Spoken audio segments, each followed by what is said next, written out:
आज मी शिवराज्याभिषेकाच्या वेळी घडलेली एक कथा सादर करणार आहे। कथेचे नाव आहे वेडात मराठे वीर दौडले सात। प्रतापरावाने बहलोलखाना सोडून दिले म्हणून महाराज प्रतापरावांना म्हणाले, काय खानासी सराह केला? कोणत्या मतलबीत मातीत तुडवून आलेला हा बहलोल म्हणजे काय निरुपद्रवी सशाची अवलाद वाटली की काय तुम्हाला? कुडतोजी त्या खानाचे 4 तुकडे करून चौमार्गी फेकले तरी त्याची पापे फिटणार नाहीत। त्या दगा बाजाला ठेचा ऐसा आमचा हुकूम, आपण त्याची सलामत सोडला कोणासे पुसिले? हे उद्योग करताना राज्याच्या सरनोबत आपण, पण ही शिपाईगिरी आपणास सारली नाही। आता हा दुखावलेला लांडगा पुन्हा उच्चार मांडेल आणि बर्बादी करेल रयतेची। त्याची ठेचा नेस्तनाबूत करा, नाहीतर आम्हास तोंड दाखवू नका। प्रतापरावांच्या अंतकरणावर खूप मोठी जखम झाली। त्यांच्या जिवारी हे शब्द जोमत राहिले, नाहीतर आम्हास तोंड दाखवू नका, नाहीतर आम्हास तोंड दाखवू नका।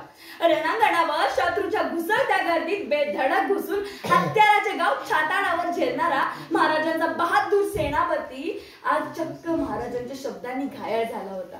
त्या बहलोल खानाला मातीत मिळवल्याशिवाय महाराजांचे प्रसन्न दर्शन मिळणार नव्हते। आता प्रतापराव त्या बहलोल खानाच्या जागत्या पाळतीवरच होता। लागोलाग तो दिवस उजाडला। बळीचा दिवस होता तो 24 फेब्रुवारी 1674, शिवरात्र होती। या दिवशी अवघ्या 6 मराठी शिलेदारांसह प्रतापराव आपल्या छावणीपासून दूर असताना त्यांना खबर आली की बहलोल खान अफाट फौजेनिशी नेसरीच्या रोखाने येत आहे। खासा खासा बहलोल खान हे नाव ऐकताच तळपायाची आग मस्तकात गेली। प्रतापराव संतापाने बेफान झाला। हाच तो बहलोल, याला नेस्तनाबूत केल्याशिवाय महाराजांना मुजरा नव्हता। प्रतापराव देहपान विसरला, त्याने बेहोशपणे घोडा पेटाळला। त्याच्या मागे ते 6 शिलेदार ताड ताड दौडत सुटले। कुठे? त्या बहलोल खानावर। अवघे 7? होय 7च। सूर्याच्या रथाचे 7 घोडे जणू रथापासून निघाले होते, बेफान होते। धुळीचे लोट उधळीत 7 छाताडे नेसरीच्या रोखाने निघाली होती। प्रतापराव सुडाने तहानलेला होता। एवढ्या प्रचंड फौजेपुढे आपण अवघे 7 जण काय करू शकतो याचा साधा विचारही त्याने मनात आणला नव्हता। बहलोल खानावर चालून जायचेच होते तर मोठी थोरली फौज घेऊन जायची, पण रावणच्या मस्तकात संताप आणि सूर दगदगू लागला होता।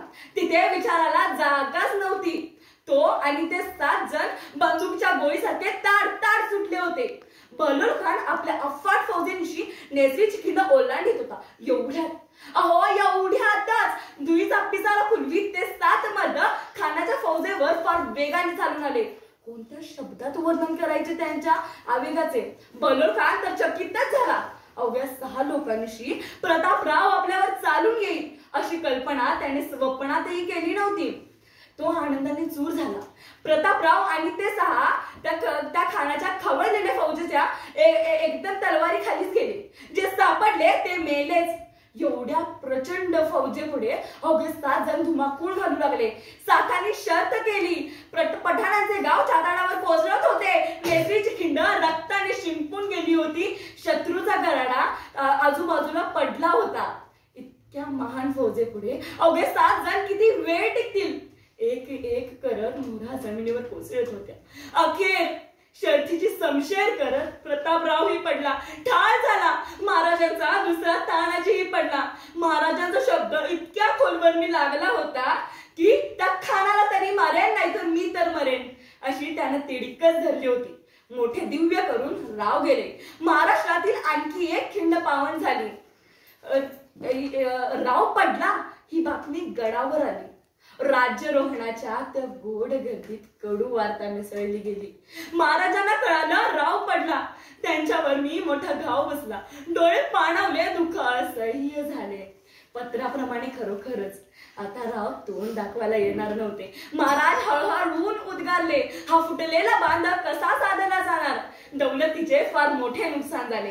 म्यानातून उसळे तलवारीची पात, म्यानातून उसळे तलवारीची पात। वेडात मराठे वीर दौडले साथ, वेडात मराठे वीर दौडले साथ। धन्यवाद।